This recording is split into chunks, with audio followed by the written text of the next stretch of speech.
Okay, I'm ready.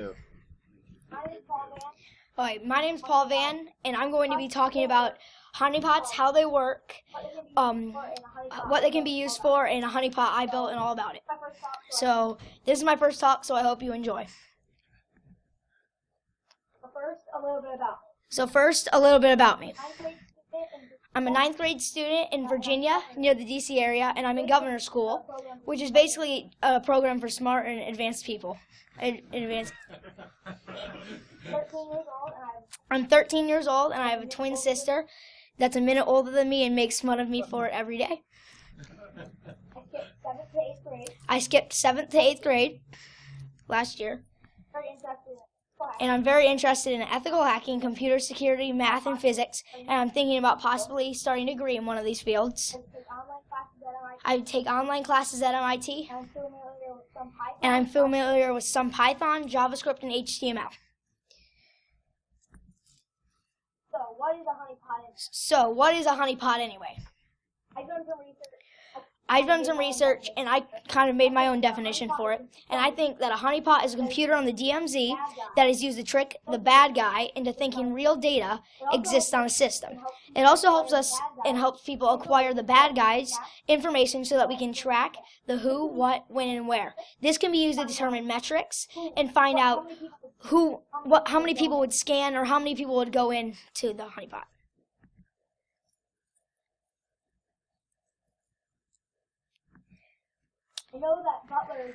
I know that Butler is being Winnie the Pooh for Halloween, and I just want to let you know, don't get stuck in a trap like this.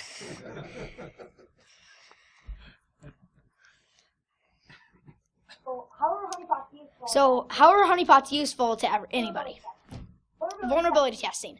Vulnerability testing is finding unpatched security holes in a company or in a computer from a company, and it can help you protect from potential attackers or hackers, and protect from people trying to get into your system.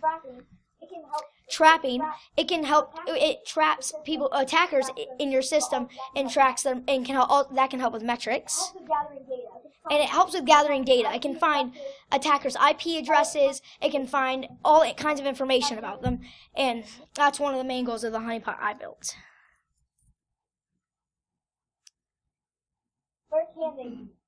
Where can they be used?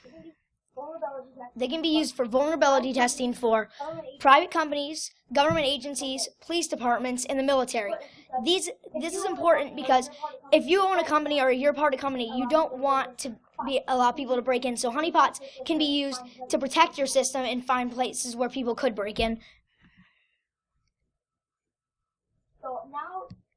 So now the good stuff. The honeypot that I have been working on. So the honeypot that I've been working on is I've been building uses a QR code link to a fake government site to trick the bad guy or the attacker into thinking they have found something important, which is good because if you can captivate the attacker you have more of a likely chance of finding and collecting their data. It will be able to capture an IP address, geolocation, and sites visited, as well as the names and passwords they tried in the login portal.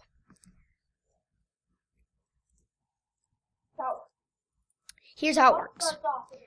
It all starts off with a simple desktop allowing RDP and an easily guessable password. There's a folder titled Company Private Files on this desktop, which is also supposed to captivate them in to go to that QR code.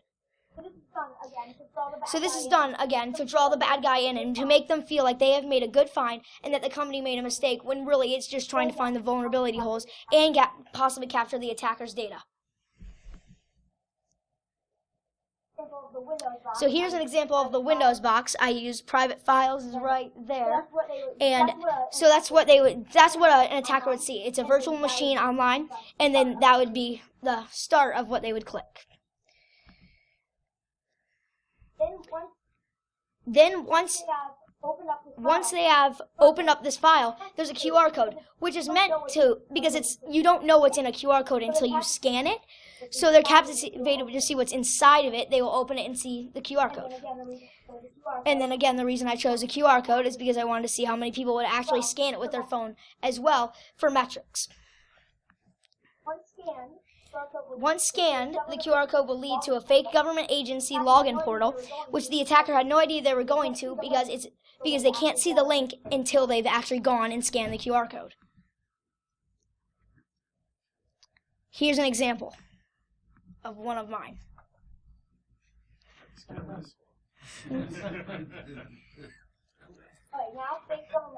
Alright, now fake government login portal. This is the thing I built coded with HTML to make it so hackers will try and attackers will try to break into this. This is the most important.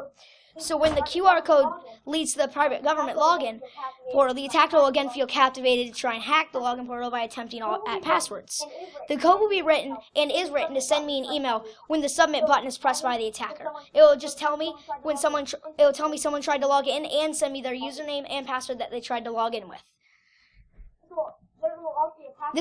There will also be a packet capture running on my network to capture information the attacker submits. Wireshark is the packet capture, and this is meant when they log in to go and grab some of their data so that it can be used in law enforcement and it can be used just to capture their data like IP address. Here is the website I coded. It's a fake government login portal, NSA, and when submit is clicked, and whatever's in the box will send me what's in the box, and it will also show me how many people have actually attempted to go in and how many people were actually clueless enough to click it and not know it's a honeypot. And then here's just the website again with the code, but there's more. I couldn't screenshot it all.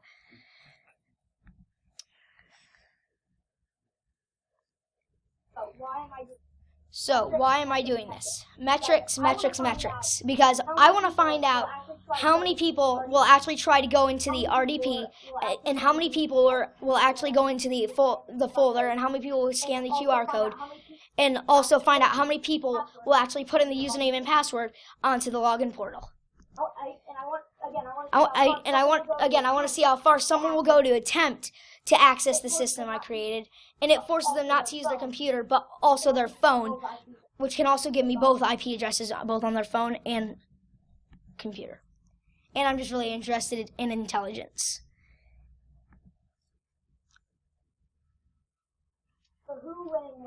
So the who, when, and where.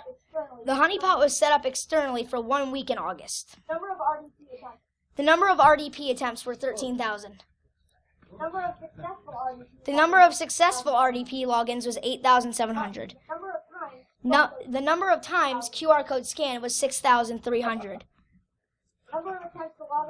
Number of attempts to log into fake portal was 5,500, and I found that out by the number of emails received. And then the number of different countries was 23, and the obvious ones were China and Russia. And then there were 0 successful logins to the fake portal, especially because there was no real username or password.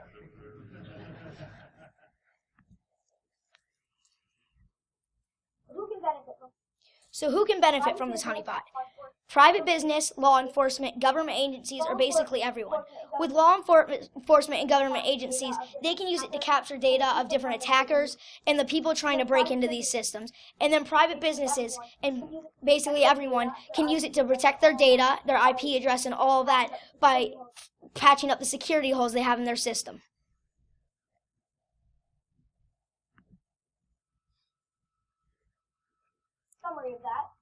In the summary of that, honeypots trick bad guys and help prevent attacks against real data. Honeypots can get sticky if the proper traps are set up. They can be used to track metrics. Benefits exist for all types of businesses.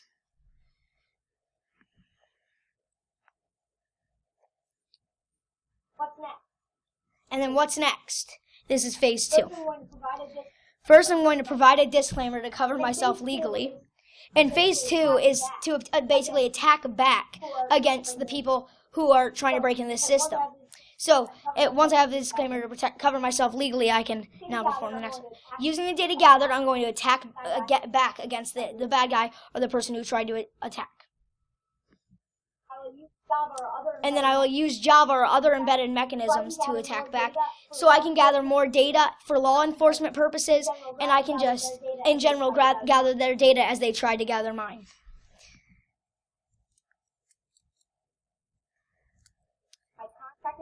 This is my contact info, my Twitter and email.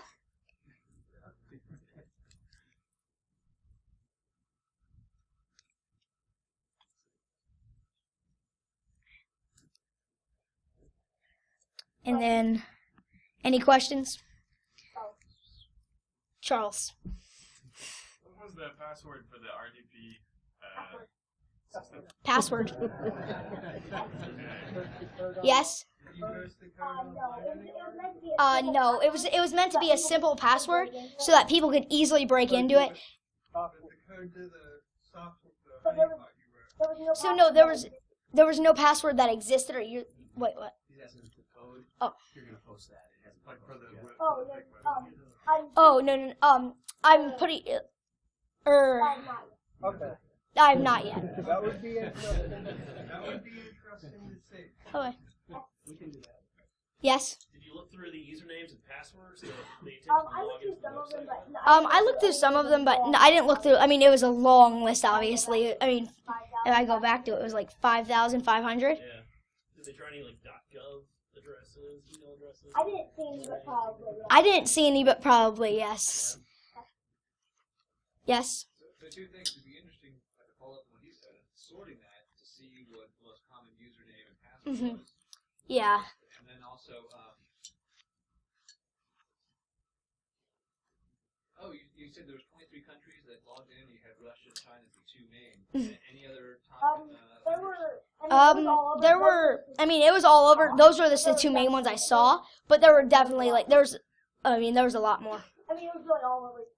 It was really all over Europe and Asia and places like that. It was just a variety of different countries and places. Any more questions? Where was that virtual machine running? Was it like Amazon? It was running at my house. It was running at my house. Interesting. Ryzen BIOS. Could you tell? Yes. Could you? Yeah. Go ahead.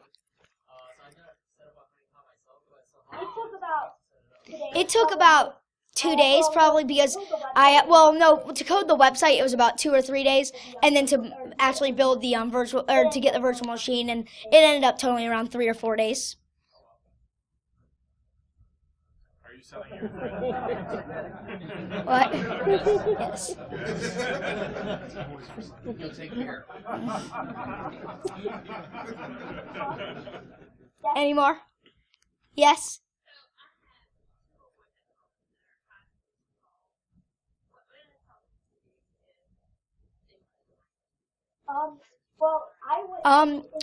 I went in January. I went to ShmooCon and kind of found out what a honeypot was, and then I started researching it more. And I had known how to code a lot of HTML, so I decided to build the NSA login portal first, and then I got the virtual machine and put it all in and wrote the code for it to send me the email with the usernames and passwords and gather all of that data.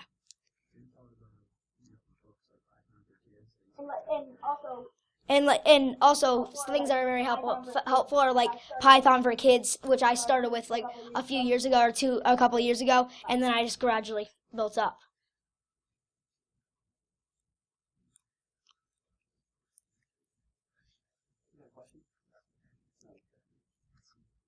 What's the next project? What I want to do is, I want to attack back. Obviously, that's what I want to do. I want to build a system that attacks back, but I want to narrow it down so like where it's harder to break in, so there's less people breaking in, which means and there's less people that actually can get in, and with the less people, I plan to attack back against those people. Only the bad ones. Maybe don't do that from the IP. Yeah, maybe change your hosting provider. Any more? Yes.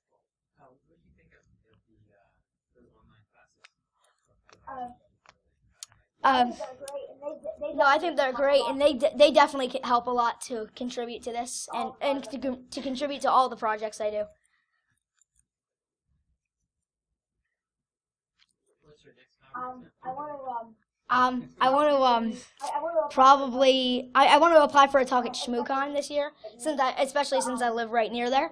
But that's probably the next one I'll go to. For CanSec West. that all? Okay. Is that all? No, I just want to know. B-sides DC next month. Okay.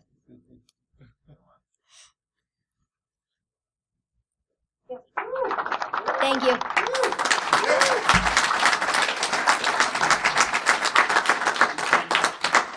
And you gave them all 10 extra minutes to go get a beer. Good job.